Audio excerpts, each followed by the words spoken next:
पाकिस्तान मुस्लिम नून की chief organiser Maryam Nawaz Lahore में news conference कर रही हैं। के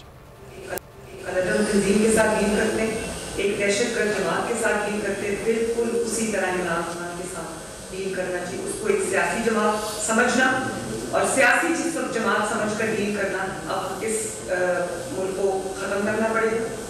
और दूसरी बात जो आपने की ना, वो ये बात इसलिए करनी है कि वो अपने सारे हरबे आजमा चुके हैं, वो लॉन्ग मार्च कर चुके हैं, वो कॉल्स दे चुके हैं। अभी आपने देखा लाहौर में उन्होंने अवाम को कॉल दी, अवाम नहीं देती, वो ये सब करके देख चुके हैं। जेल भरो तहरीक पाकिस्तान की बल्कि दुनिया की सबसे नाकाम, वो ये सब करके देख।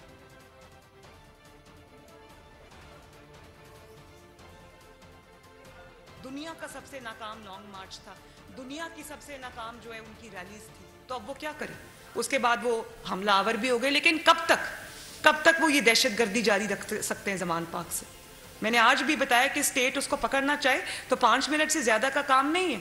स्टेट की कमज़ोरी या मजबूरी जो है वो नहत्ते अवाम है, उनका खून नहीं चाहता कोई भी। और ये हमारी जिम्मेदारी है कि ऐसे तरीके से वो काम हो किसी को भी नुकसान ना पहुंचे। तो अब सब कुछ क्योंकि फेल हो चुका है, तो आज मैं हुकूमत के साथ बैठने को तैयार हूँ। ये हुकूमत को चाहिए कि बिल्कुल उस तरह उसके साथ डील करे जिस तरह दहशतगर्दों के साथ डील करती है।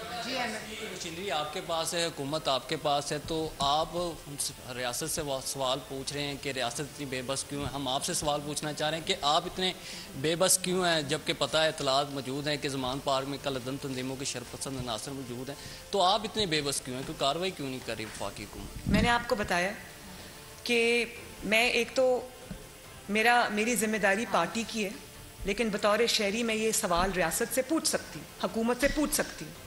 मैं हुकूमत का हिस्सा नहीं हूँ, मैं ये सवाल पूछ सकती हूँ। हाउएवर मुझे इस बात का इल्म है कि हुकूमत की जो कमज़ोरी है वो कमज़ोरी नहीं है, वो उसकी कंसर्न है जो उसके अवाम के लिए, कि वहाँ पर किसी की भी जान ना जाए, कोई वहाँ पर कैजुअल्टी ना हो, कोई ऐसी सिचुएशन ना हो जहाँ पर किसी को कोई नुकसान पहुंचने का अंदेशा हो। वरना 5 मिनट से ज़्यादा का काम नहीं है, मैं समझती हूँ इस बात को। जी मरियम साहब, ये बताइएगा कि आपने अभी